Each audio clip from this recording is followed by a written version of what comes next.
Friends, welcome to video 34A in our series Principles of Equity Investing. The reason I have given this number 34A is because while preparing video 34, I had mentioned that I'll prepare a video which would explain the opportunities that can be used particularly with holding company investments. And I had promised that I'll prepare a separate video detailing about 3 case studies, and that is what this video is all about. Anyone who has directly come to this video 34A, I would request you to kindly have a look at video 33 and 34 for you to get a perspective about what this video is all about. So let's see this exciting video, particularly in the context of the 3 case studies. And as the theme reads, wealth creation opportunities without investing capital. So essentially, without putting any extra money, if you are able to spot opportunities which are arising out of market anomalies, or maybe because of factors like fear, or there could be of course some other reasons also, which is not really a part of the scope of this discussion, because those I have been discussing across various videos talking about different principles. Here I'm just focused on those case studies where those opportunities I had spotted and I had exploited, particularly in a situation where my own portfolio had already come down by about 45% in line with the market. But by using these strategies, I was able to, to some extent create better opportunities when the market would move up. And indeed, that was proven right. So that is what I'm just going to show you through these case studies. So let's see those case studies. Case study 1 is, let us say that there were 2 shares I had, company A as well as company B. Now here there was something unique. Company A was in the form of a holding company. I have already explained the concept in the previous video, so I'll not detail that. The company A, of course, belonged to a group which had multiple companies, and I was holding both this holding company as well as one of those group companies, which was also of course traded in the market, and the company B shares were held by company A. So that threw a very interesting opportunity. Let us see how it panned out. So what had happened was, early of course this March, April 2020, the price of the holding company, company A, collapsed to around 1,500. In fact, a little lower, but let's say 1,500. And what was its high just a few months earlier? The high was 3,900. So from the high, the fall was 62%, which was very, very significant fall, in spite of the fact that it is a holding company. And A's NAV, in spite of all this fall in the market, etc., was still at 5,600 rupees. General collapse had happened, but the NAV was still very significant, 5,600. Price prevailing in the market was 1,500, and the discount was 73%. In fact, slightly more than 73. I have rounded it up. So 73% discount was prevailing. As I mentioned in earlier video 34, we need to have a track of what is the current NAV, and as I had promised, I'll explore whether I can create one more video which can provide you a template in which you can do this NAV calculation, as well as crystallize the opportunities that I'm explaining through case study 1 and as well as the later case studies. So basically, there was clearly a 73% discount which was prevailing. So naturally, okay, before I go to what I did, the holding company had naturally a certain number of shares of this company B as well as a couple of other group companies. Now, if you were to actually see how many shares company A owned of company B and divide by the number of shares that company A itself has issued, I'll give an example. Suppose company A was owning, let us say, 4 crore shares of company B, right? And company A itself had issued to the market 4.5 crore total shares. So see what happens now. 4 crore shares company A owns of company B, but its own shares which have been issued to the market are 4.5 crores. So if you divide 4 divided by 4.5, what you will get is, for one share of company A that you hold, how many shares in proportion you hold of company B indirectly. You're not directly owning shares of company B necessarily, but even by owning shares in company A, indirectly your exposure is worth 0.9 shares for every one share held in company A. How did we arrive at that? Company A had 4 crore shares of B and it has itself issued 4.5 crores. So 4 divided by 4.5 will give you, say, 0.9 shares. So this was the situation. Now, price of company B, one of those associate companies, I wouldn't call it subsidiary because the shareholding was not more than 50%. Shareholding was about 33-34%. So the company B, which was an operating manufacturing company, its price had also collapsed. But how much was the collapse? From a high of about 3,000, which was prevailing just before the whole COVID pandemic panned out, it collapsed to close to 2,000. Intraday it even fell below 2,000, but on an average, I'm saying it was about 2,000. So how much was the fall? 33%. Now you would remember that we had already seen for company A, which is the holding company, the fall was much steeper than that. Significant fall from 3,900 to 1,500.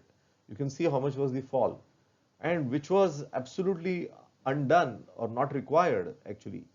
I'm sorry, I should not say undone. It was not really warranted at all because its NAV was still, as I said, was quite healthy. But out of fear, sometimes people lose, sight of how much is the NAV, how much is the price. And as I mentioned in video 34, not many people even have the small Excel file ready to say how much is the NAV. Let me just check the NAV first before I jump to any conclusion. They just get out in the fear, and that's how the holding company share was hammered down from 3,900 to 1,500. Thus, the collapse in the price of the holding company A was 62%, was far severe than that of company B, 33%. So which was relatively cheaper? Holding company had become suddenly relatively cheaper. Friends, always remember that valuation has, of course, it's an estimate because nobody knows exactly what the value is and everybody is trying to discover the value. But more importantly, valuation is also relative. So at that stage when I had bought the shares of company B, which was an operating company, a manufacturing company, the share price was much lower than the price of the holding company. And now the situation had suddenly got reversed, that a holding company fell rapidly, though it had a certain amount of cushion available, but people just don't care at that time. They just started dumping it. And the price came down by 62% as compared to the fall in B of 33%. Now, obviously, it was a clear opportunity of buying company A shares, but mind you, I didn't want to put any fresh money in the market for the simple reason that COVID pandemic had just started panning out. And if you actually see my video in this series, same series of principles of equity investing, video 19, which was released by me in early April, when the COVID pandemic was hot and we didn't know exactly what was the direction in which the medical or health related records are going to pan out. So when I had prepared that video, I had said this, that those who don't have significant equity exposure, it's a great opportunity. But for people like me who are already exposed as a part of my own portfolio, 80-85% was in equity, then there was no question of me putting any additional money to work. Absolutely not, and which is what I had said. Now, what I had said that time was, I had said two things. One is, this is the time to buy price. That means when there is a very attractive price, you should not let it go.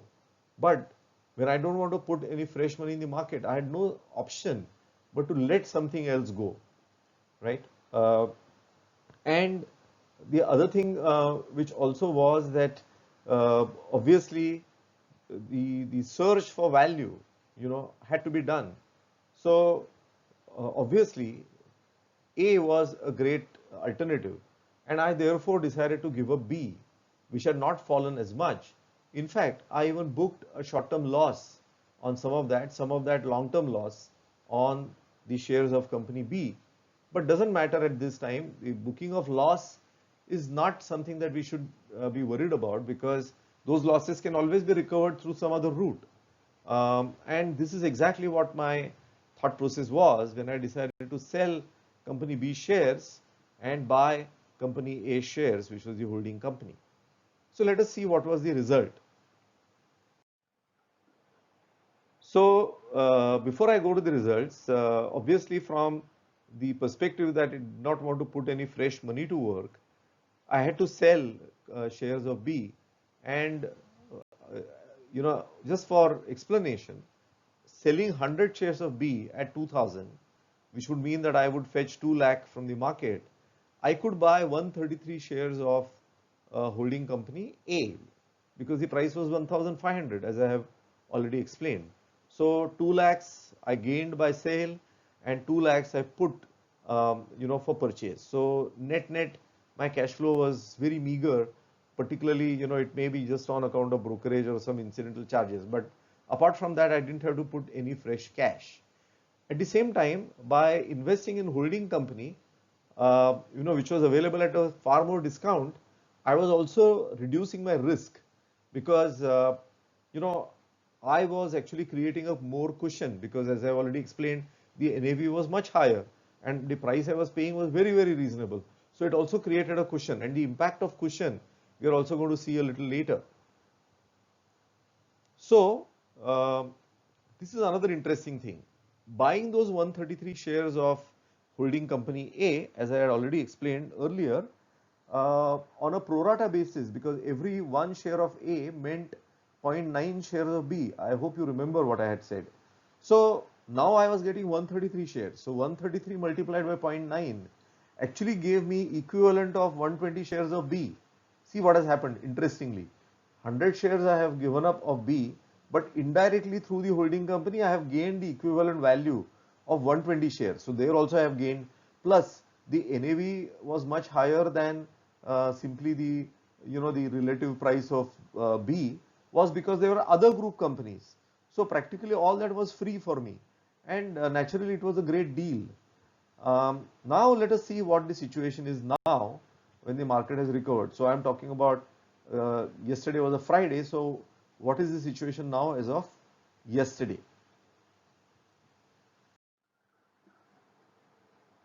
Now the holding company, which I bought at 1500, trades at 2800. In fact, it traded at close to 3000, 2980.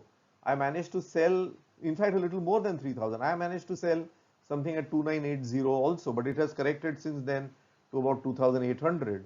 But still, from 1500, it is a gain of 87%. In fact, I did another such switch. I have not detailed that as a part of the case study, but having sold again, precisely on 23rd June, a significant quantity at 2890 average, I managed to switch to another holding company, which was again available at a compelling discount.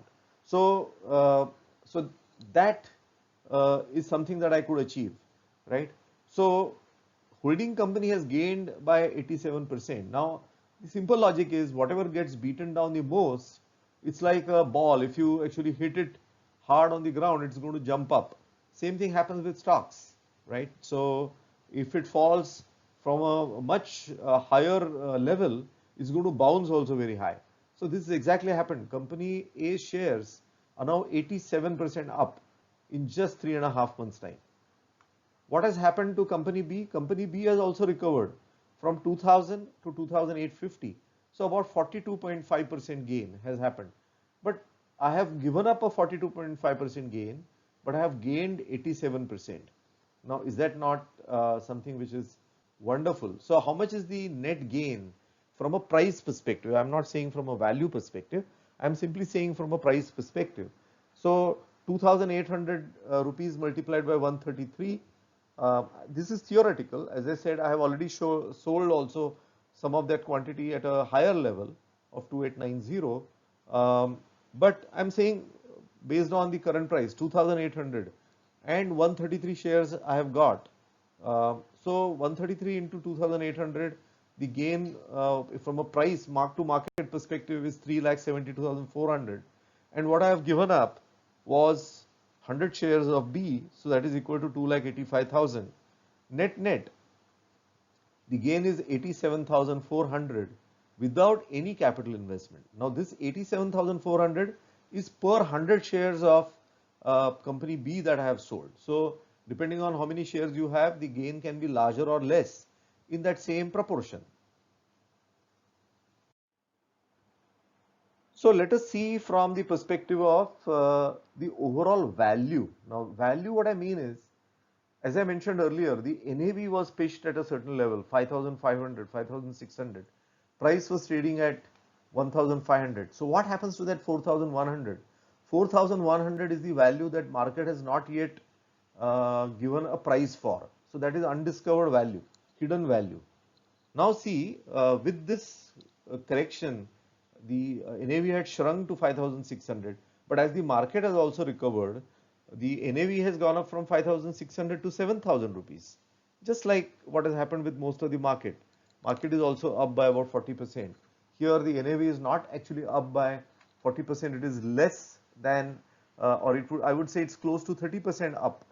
But what has happened to the holding company share, which was beaten down so badly, it has jumped up quite significantly. Now let us see from value perspective. Those 133 shares at 7,000 NAV today has a value of 9,31,000, right? Assuming that you have not sold it. Now I have sold it and I have bought something else which has even given me a bigger value. Of course, I have not done it for the entire quantity, for part of the quantity. So let us say for those 100 shares, those 133 shares I have bought, they are available with me. They are at 9,31,000, right? In terms of value. I'm not saying in terms of price. Price, as we know, is recovered to about 2,800, right? So what is the value which is yet to be discovered by the market? 7,000 minus 2,800. 7,000 is the NAV, 2,800 is the price. So 4,200 per share is the value which is undiscovered. Now that is like my hidden reserve.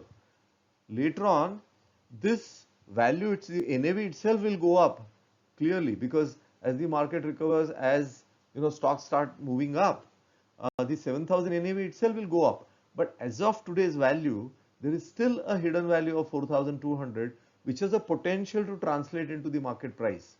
Now that's my hidden gain. That gain is separate. That is not yet reflected in my mark to market in terms of price. So the hidden value which is yet to be realized is 4,200 multiplied by 133, which is 5,58,600 hidden value yet to be realized. But from a purely value perspective, if you see what you have given up the value of 2,85,000 of that company B, but the value that you have gained is 9,31,000. Now this is an arithmetic is just for 100 shares. Imagine if somebody has 200 shares, 300 shares, just multiply it and you are able to discover this value in the proportion in which you hold the shares. So this is a switch strategy that has been actually used, and you can see the gain that it has resulted in. Let me now go to a next case study. Next case study is of two holding companies. Now here it was a holding company and a company which belonged to the same group, right? Now the next example is of two holding companies. So that is also quite interesting. Let's see. So in case study 2, I had two shares of two other holding companies, not the one that we have talked about, but two other companies, X and Y, right? Let us call them X and Y. So X was trading at rupees 2,550. This is not when the market had completely collapsed in March, April. This was sometime in the month of June itself. So X was trading at about 2,550. It had recovered from a level of 1,800 that it had achieved in terms of a low, but the NAV was still around 9,500 when the price was 2,550. So you can see the gap which still existed between the NAV and the actual prevailing price. On the other hand, there was another holding company which was trading at about 770 rupees, but its NAV was around 1,800 that time, right? When this situation was unfolding, right? So now let's see what happens. Now let us see how much was the discount for each. So X had an NAV of 9,500, price of 2,550, so discount of 73.2%. Y had an NAV of 1,800, price of 770. This was around the time that the switch was done. The NAV has now slightly changed for both of them, X and Y, because this, as I'm telling you, existed in the second half of June, or even I would say towards the middle of June, right? So NAVs has existed on those dates, and the price of those dates is this data. Okay, so you can clearly see that X was trading at 73.2% discount, Y was trading at 57.3% discount. Here was the anomaly that X was trading at a far bigger discount than Y. Of course, we have to take everything with a pinch of salt and do some more inquiry. We'll see that on the next slide. So as I just said, company X definitely had a higher discount, and one of the reasons for which can be rationalized is that it had a more I would say the portfolio concentration was quite significant in X. So its portfolio was very narrow. Most of them were group companies, right? Hardly any investment outside. Whereas Y was not only group investments, but so many other shares it also held. So naturally, the market would perceive that the risk associated with Y is less than the risk associated with X, and because of which X had a much more severe discount as compared to Y. So that is understandable, but still the question is, does it justify a 16% difference in discount? I can imagine, if the portfolio companies themselves were not very good, they were bad, then the discount is understandable, but basically extremely well managed companies. So the discount was an anomaly. Well, one could say that 5% discount could be reasonable, but 5% discount difference could be reasonable, but the difference was even much larger, as I have shown you on the previous slide. So that was clearly an opportunity. So what was the strategy? Switch from Y to X. Y was the one with less discount, X was the one with bigger discount. So buy 100 shares of X, but now the price is not the same, so you have to sell more shares of Y. How many more shares? So the price is 2550 versus 770. So if you divide one by the other, you will see that for buying 100 shares of X, you have to sell 330 shares of Y. That is fine. Let us go further. Now, having done this switch, so I did quite an aggressive switch, not only, so I'm just giving you a case study of X and Y here, but I switched into X from many other sources. Wherever I had money elsewhere, I brought it here. Even those who were non-holding companies also, I brought the money here because it was a significant discount, and that discount had to be used, right? But X did not budge quickly. It tried patience for almost a fortnight and then gave a very sharp move. How sharp was the move? 2550 to 3200. In fact, the move was even larger. It went beyond 3300. But it has now come closer to 3200, and therefore I am saying 3200. Whereas Y, which I had sold out, remained where it is. In fact, slightly declined. So there was a clear value creation. Now, how much was the value creation? Let's see. First, let's look at the gain from a price perspective. So how much was the price gain? Let us go by the current price. Last Friday, 3,200, and now I have 100 shares, so 3,20,000, but I have given up 330 shares, of which the price prevailing was 770. In fact, a little less, but I have still held on to the same price, It was closer to 760, in fact even less than that, but let me hold 770. So 3,20,000 minus 2,54,100 without any investment. So the price gain itself is 65,900. Of course, other than brokerage and incidental costs, even if you knock off a couple of thousand, it will be still in the range of 63,000 rupees. So very, very significant gain, right? Mark to market, of course, you have the choice of booking profits also, which one can do looking at one's own tax situation. Uh, so that discussion I'm not getting into. But remember, what was the hidden value, like what we saw in case study 1? How much is the hidden value that has got created? Let's see. So that hidden value gain is something very significant. By now, the NAV has improved further. From middle of June, 9,500, it has gone up to 10,100. So 100 shares into 10,100, the NAV becomes worth 10,10,000. And the NAV which was given up, that NAV of 1,800 has also moved up to 1,900, though the price is still around the same or slightly declined for Y. So NAV, how much has been given up? 333 shares multiplied by 1,900. So 6,32,700 NAV has been given up. 10,10,000 NAV has been gained, and net gain from a value perspective. Now this is the value which is not yet captured by the gain that we have already seen in terms of price. This gain is over and above that, not yet discovered by the market. We are not 100% sure whether how much of this will get discovered. But I have already explained in video 34 various reasons because of which there is a higher possibility that holding companies value may be discovered in days to come. Maybe it will take a year or two, but when it gets discovered, then this gain, and by then even the prices of the underlying shares would have also moved up. This gain expands further. So this arithmetic, friends, is only for 100 shares of X, right? That means by selling one share of X, or other, by buying one share of X, by selling 3.33 shares of Y, we could actually get 3,773 rupees in terms of an incremental gain in terms of value, which is not yet reflected in the price. I hope you are clear about what I'm saying. This is the hidden value, the difference between NAV and the price. So if you have done this switch for multiples of 100, then obviously your gain would be that much more. And if you have sold it a fraction of 100, the gain will also be proportionately less. So this is a strategy which I had used for case study 2. Now let's come to case study 3, which is the last case study. So case study 3 is about two other shares. Say let's call them as P and Q.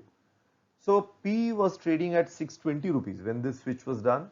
So this was early on when the whole pandemic had started kind of unfolding in from a market perspective. So this must have happened towards end of March or so, or early April thereabout. So P was trading at 620 rupees and had corrected from 900 rupees. So there was a 31% correction, right? And what had happened to Q? Q was a small cap. I don't hold too many small caps in my portfolio. In fact, this company and there was another company which was demerged from this. So I have those two small caps, right? I don't have any other small caps, and here my holding is reasonably good. But here also what had happened was my buying average was about 31. Before the pandemic kind of started unfolding, the price was about 30. And this had collapsed to 15 rupees. So there was a 50% correction. Whereas as you can see on the other case, in case of P, the correction was 31%. Again, a 19% opportunity. So I said, why not, add some quantity of Q, though of course, as I had mentioned in my video 19 about, the corona pandemic and equity investing, I had said that this is the time to buy price for those who already have significant equity exposure. This is not the time to buy quantity and then create panic in your own mind in case the markets were to fall. So this is the time to buy price, not quantity. In other words, you should not buy too much of quantity, but you should also get the satisfaction of having bought when the prices are compelling. So this is what I try to do on P and Q. Let's unfold it. So both P and Q were good stocks from their cash flow perspective. Though Q was a small cap, its cash flows, the operating cash flows were reasonably good. It had a very stable, profitability. So Q was, from a qualitative perspective, was not, very bad as compared to P. It was just a shade from a risk reward perspective. P was good, but in the normal circumstances, P I would have definitely preferred over Q. But when the correction had happened in Q far more severely as compared to P, Q became, from a risk reward perspective, a very compelling proposition. So, and as I mentioned, since I already had a good exposure to Q, did not want to add too much quantity. My theme of buy price, not quantity. In other words, you should be happy that you managed to get some shares at a very attractive price, but don't buy too much quantity or give up something else to buy this. So as I mentioned, the price was too tempting as book value was close to 40 rupees. PE ratio was also very low. So, so therefore Q was a compelling buy from my perspective. But no money, fresh money to invest, or philosophically I didn't want to put any fresh money to invest. So therefore I had to give up P. So this is an arithmetic. I'm not, again, as I said, this is a proportion that we can establish. But by selling 100 shares of P, I could get close to 4,000, a little more than 4,000, but I have rounded off to 4,000. You could have got about 4,100 or so shares of Q, but I have rounded off to 4,000. So 4,000 is the quantity of Q that could be bought at 15 rupees. And the cash flow of that 60,000 could only come by selling 100 shares of P, which was prevailing at 620. So 62,000 you could gain and 60,000 you had to invest. So now what has happened? Now with the market recovery which has happened, P has moved up to 780 rupees from 620. So how much is the percentage of recovery? 26% it has recovered. Let us see what has happened to Q. Q has improved from 15 rupees to 29 and a half. Now 15 rupees, I am just telling you on a rounded basis. Actually, it was available at 14 and a half. It even went down to 13 rupees intraday. So a part of the quantity I bought was at 13. Even if we assume 15 to 29 and a half is a rise of 96%. So basically, how much was the gain? The gain was these 4,000 shares multiplied by 29 and a half would give you the current price of 1,18,000. And what has happened to that share which was trading then at 620? It has recovered to 780. So my opportunity loss is 78,000 rupees because 100 shares multiplied by 780. But still, without putting any rupee of investment, the gain is 40,000 rupees. Now 40,000 rupees per 100 shares of P switched. So if you are able to switch in a larger way, you can naturally derive a larger benefit. And similarly, if you are not able to switch entire 100, you are able to switch only 50, your gain would be 20,000, but still a significant gain, particularly because you are not investing any fresh capital. So how do we take these decisions? Of course, I have been talking about all these principles throughout my entire series of principles of equity investing, but this is where you need data, you need conviction. You should have observed companies. You should have not a very large portfolio, a very, very focused portfolio of 7-8 stocks that you can easily monitor, and then you know the price movements of each practically, and then you are able to take a bold decision where actually sky is falling because prices have already collapsed. But this is the time where we can discover value. So in the calamity, we see a silver lining. That's how you try to make those gains. So what are the key takeaways from this discussion? Have a focused portfolio, as I just said. Spot market actions that create anomalies. Now, these anomaly we could very clearly see that the anomaly got created, and those anomalies may not last for very long, and we had to exploit them. In my case study 2, the anomaly lasted for quite long. In case of example 1, the anomaly did not last for too long. It had to be very quickly exploited. So your antenna have to be ready to grab that opportunity. And as a sequel to that, I didn't have that Excel calculator, but as a sequel to this, so I mean I did a lot based on the NAV calculation of each stocks, but I did not have a summary Excel file where I could see that by switching out from A to B how much gain I can have and how much loss I'll have, etc., which I developed a little later. And I am tempted to now create one more video 34B, in which I would actually make that Excel file shared with you. Again, because I'm not a SEBI approved research analyst, I'm not going to talk about any actual company. But assuming that you have three companies with certain NAV and certain price, what happens when you actually switch from one to the other?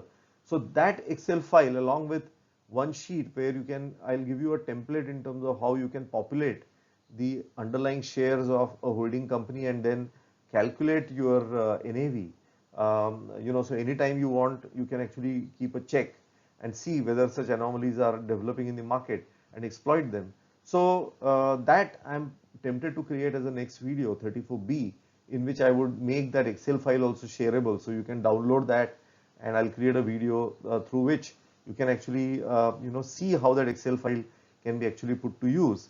Now that was a further refinement of what I have tried to do here, where purely based on the discounts I quickly acted, but then I didn't have these gains from a value and value perspective crystallized as much I have been able to do through that Excel file, which I'll share with you with the next video.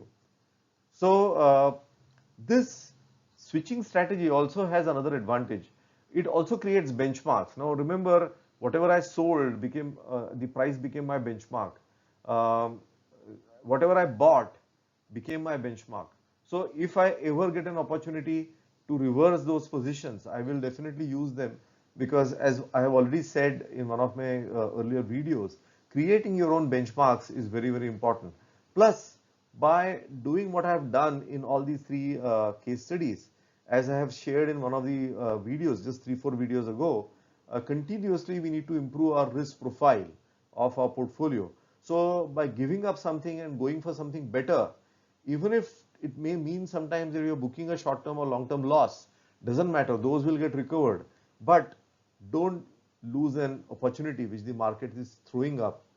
So I'm not saying that every time you have to book a loss. I mean, in these three case studies, in one case I had to book a loss, but then eventually it resulted into a gain which can easily wipe out the booked loss. In the other cases, I didn't have to book any actual loss. It was a gain only because some of those shares I had acquired many, many years ago. And in spite of the collapse in the prices, the price was still much higher than the cost. So that apart. So the point is that we have to continuously reduce the risk, and this kind of a Swiss strategy also helps us to reduce the risk. So I hope you liked this longish video, but it had to be long because I had to explain the concept with three case studies. And I would really appreciate if you subscribe to the channel, and more importantly, if you share those videos, with others. Put a comment on my YouTube channel, because that, of course, I will also acknowledge. But more importantly, other viewers may also be encouraged to see the real value in the videos that I'm creating. They're not very jazzy, they're very simple videos, but I hope from a content perspective, they meet your expectations. Thank you so much, and do suggest topics which I can also create videos on. Thank you very much.